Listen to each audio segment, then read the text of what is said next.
So let's start with a B at the very beginning. First of all, before we do anything at all, probably a good idea is to assess what your skills are and where you are with your knowledge and understanding of all the skills that you will probably want with building a doll's house. You probably don't want to go something like this when you're a complete newbie or a returner to the hobby and you haven't been doing anything for quite some time. Watching the other videos, and I know there are a lot of them aren't up yet, it will help you to figure out exactly what skills you need in doing something, a project this big. Because although it's delicious, yes, but it takes quite some time to get to this stage. You know, it's the building, the decorating, the woodwork, the lighting, all of those things. And my videos can help you do that and help you build up the confidence to build your own house, however it is you want. And I'm talking doll's house here, but it could be a shop, it could be anything. So maybe you want to start with a room box or a bookshelf and just develop it and build it from there. You could start with a cardboard box if you like and just see if you actually enjoy the hobby. Often we'll see houses that are for sale, say like on Facebook Marketplace, and it's because somebody has been a bit over ambitious with a project and they've bought a big house, or like Maggie May's that I've just recently acquired, and then realised that it's beyond them. They don't have the skills or the drive to learn the skills to cope with everything that they have to do. And it's a fabulous learning curve, learning everything that you need to do. But sometimes it can just be too much.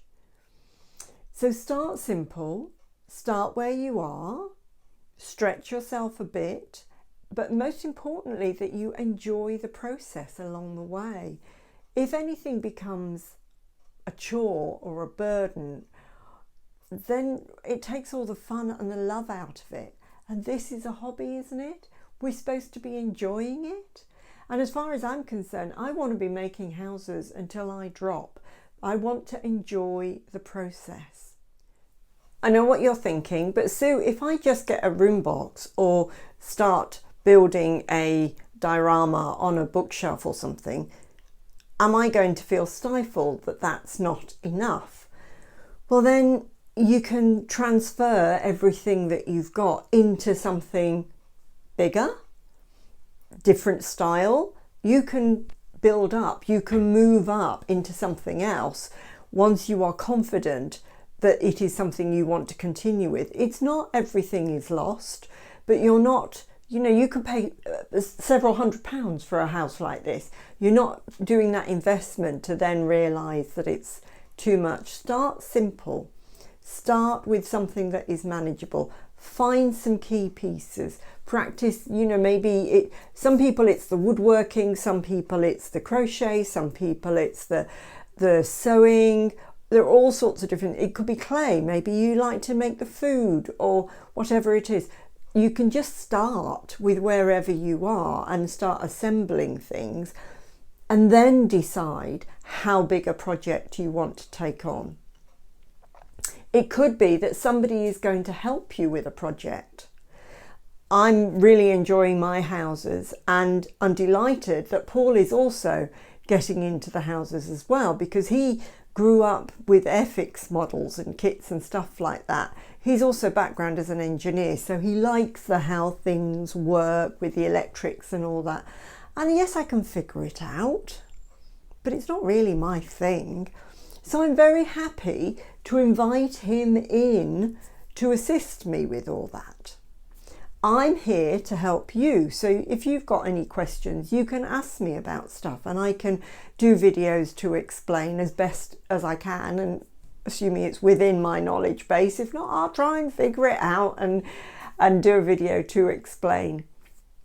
But it's like you don't try and cook a whole banquet when you've just learnt to boil an egg.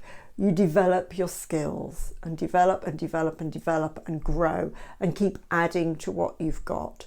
But if you take on an enormous project initially, it can feel a bit too much, and then you get put off things. It's like if you were to buy a house to live in that was an enormous renovation project, you could very quickly get fed up with that. Whereas actually when you're just, you know, redecorating, and then you're doing a bit of building work in another house, and then you're doing a bit more of a building project in another one, and so you build up your skills prior to buying that ramshackled old heap to then do up. And I have lived in a building project, and I know how frustrating it is.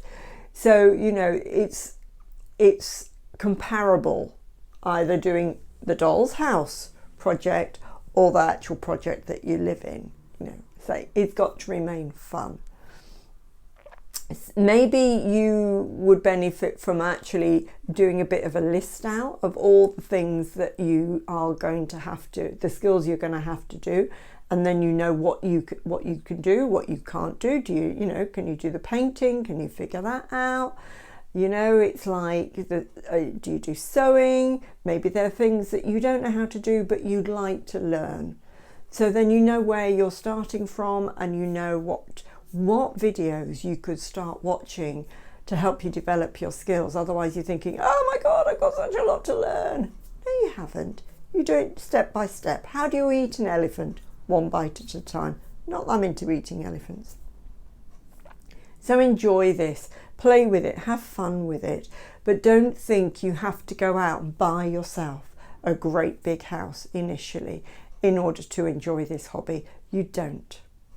And also you might have somebody younger in your life who would appreciate sharing this hobby with you. And I know we all say that this is these are collector's items. They're not suitable for children under 14, but you might have a younger member of your household or family who would actually enjoy helping you. And it's a great way for them to, and you, to learn about scale, measurement, proportions, how to use the wood, how to sew fabric, all these different skills, which really they're life skills as well as doll's house making skills. So maybe if there's somebody in your life, you could say, you know, do you want to help me with this? To a younger person, it would help build up their confidence, but also you're sharing the role as well and sharing the responsibility, because there are times when you get a bit fed up with it, and you'll boost each other up because they'll have skills that you don't have, or you learn together and watch videos together. It's great way for young people to learn all sorts of different skills. I'm not academic, but I have learned so much more about calculations and angles and measurements and all sorts of things like that in doing my doll's houses than I would ever have learnt in school, because maths at school, dyslexic, I say, you know, just my brain doesn't work in some sorts of ways. Whereas if you've seen me doing the coving and stuff like that, it's like, hang on, that angle has to go like that, and that's an innie and that's an outie and everything. I can do it because I'm practical. Anyway, enough of this waffle. Any questions at all, post them in the comments, and even if I don't respond straight away, I will give it a heart. That will tell you that I've seen your comment, and I will get back and comment in response, and I quite possibly will do a video, because then everybody gets the benefit of the answer if it's something that is relevant to everybody. Okay, I'll talk to you very soon. Bye for now.